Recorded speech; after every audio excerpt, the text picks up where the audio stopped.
Welcome! In front of me I have Amazfit T Rex 2 and I'm gonna show you how to force restart this device.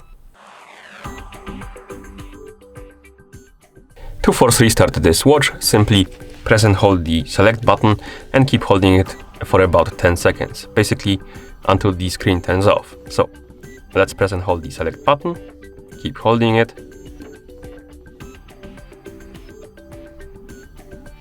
You will see this menu and then the screen will turn off.